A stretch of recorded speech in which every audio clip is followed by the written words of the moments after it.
White Star Line was founded in Liverpool, England by John Paxton and Henry Wilson. The White Star Line was a British shipping company which was focused on trade as Australia upon the discovery of gold. The White Star Line had a terrible shipwreck, the sinking of the Taylor, during its maiden voyage to Australia. It sank off the coast of Ireland in 1863. The White Star Line merged with two other small companies, creating the Liverpool, Melbourne, and Oriental Steam Navigation Company Limited. When this company didn't prosper, the White Star Line broke off and concentrated on the Liverpool to New York service. The Bank of the White Star Line relied on loans. The Royal Bank of Liverpool failed, and the White Star Line was forced into bankruptcy in 1867. Thomas name brought the company and bailed it out in 1868.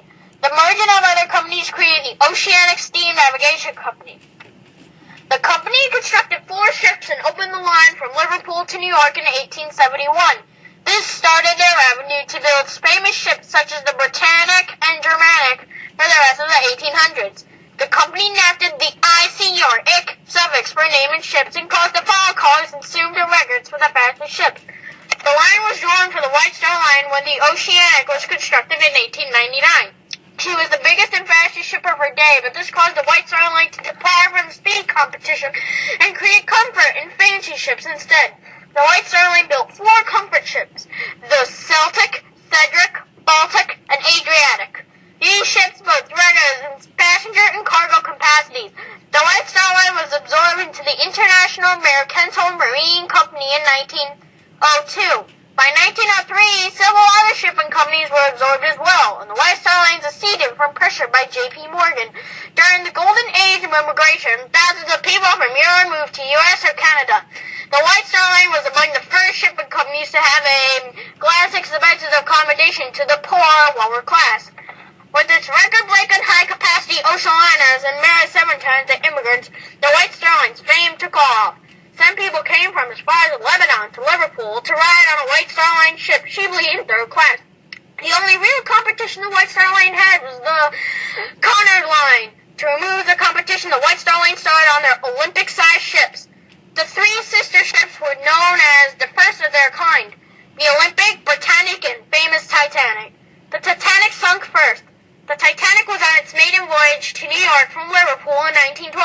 The Titanic struck an iceberg and sank at 2 o'clock in the morning on April 14th. The Britannic was drafted to be used as a hospital ship during World War I. After the war, the Britannic was sailing through what was once India waters to get back to Liverpool to carry passengers. The ship sank when an explosion occurred on its journey back. This was caused by either a leftover mine or a torpedo, which could have unofficially started World War II. The Olympic, the last of the 3 sister ships, sank years later, after bringing the White Star Line profit as the others hadn't. The Olympic struck another ship on its journey back to Liverpool. The ship never called for help because there was no scene damage. The ship slowly and unknowingly attenuated from the crash on the journey back and sank on the coast of Liverpool. The rights of the ship's wreck are under the British government. The White Star Line and its chain was boarded by the Royal Mail Steam Packet Company in 1927, which made it the largest shipping company in the world, as it had bought other companies such as the Cunard Line, the White Star Line's only competition. Another ship bigger than the 3 ocean liners was proposed, the Oceanic 3. Though it was to conjure the rate of unsuccessfulness the company had. The foundation of the Oceanic 3 was teared down to make the Georgic and Britannic 2, which are the last liners the White Star Line ever built. The company ran into financial trouble in 1930, and their ships were boarded by the Royal Mail Lines Limited. The White Star Line and Cunard Line broke up, but they're both greatly affected by the Great Depression in 1933. The British government bailed them out, but the cash was the 2 companies had to merge. They created the Cunard's White Star Limited. The wrecked pieces of the Olympic and the scrap metal of the other ships out of commission were used to create the White Swan Hotel, a floating ship restaurant, the last ship the White Star Line was allowed to create. The White Star Line exists today but isn't creating ships. The remaining ships of the White Star Line were bought by other countries. The Cunard Line still exists and works with the White Star Line to create designs such as the Queen Mary.